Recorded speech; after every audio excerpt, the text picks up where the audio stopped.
So, Bubba, take me through your race today. Dan Schmotz out of Boulder, Colorado. Well, you know, I felt that I saw Malcolm earlier in the 65-year-old race, and he was highly criticized for what he did, but you know something that worked out even though he got second place, and I figured I'm going to do the same thing. And he was in my mind as far as attacking early on. I didn't know if I could make it stick, but I was waiting.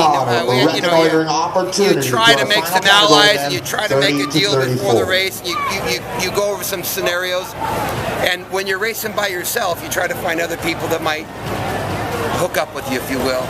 And at the time, Roger Worthington from the Amgen team, he bridged across. I think I stayed out there about 8 laps. When I sat up, I thought we had enough, but it didn't work out. A couple other breaks went up the road.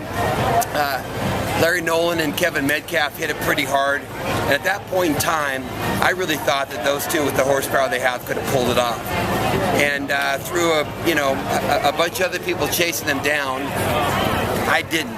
I like those guys, and you know, they're from Northern California, and if someone's going to chase them down, it's not going to be someone like me. It's going to be someone from Southern Cal or someone we don't know. It's kind of a pact we made years ago, and that's what happened.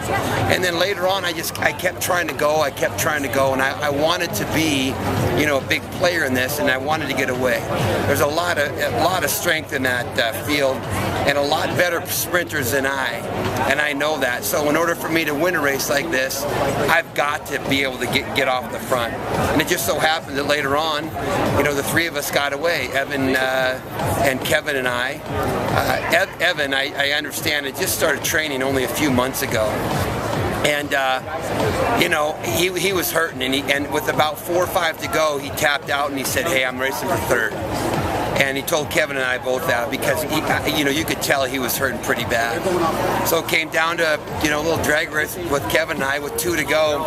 He's got a tremendous push, and he opened up a hell of a gap back on the backside. And I wasn't sure if I could close it or not. I really wasn't. And I just told myself that's the race, and I sat on in the last the last lap, and knowing that Evan's going to race for third, I told everybody today that I didn't think you should come out of corner 4 with a sprint.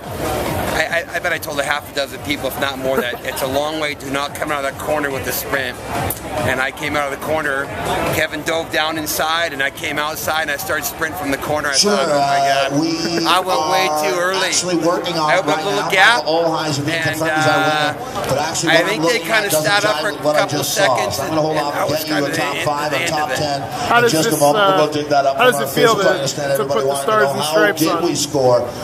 You know, it's always a great feeling. I was fortunate enough to win in Spokane in 01 and Park City in 04.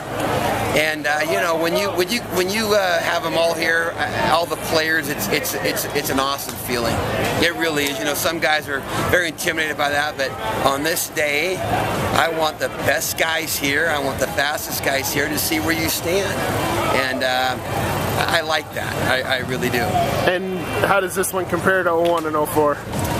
Well, I got to tell you, Ben really has a great draw for cycling. You know, Park City, we were up in the parking lot, and there was only a few hundred people.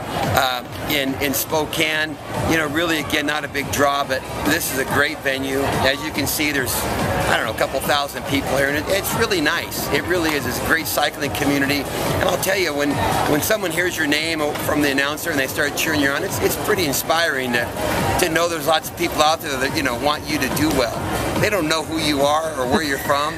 They just know that there's a guy that's working hard, and, you know, with 2 other guys. I got to say, that was quite the finale. Michael Easter moving way up there. As a matter of fact, it looked like Easter has found the podium. We're going to get you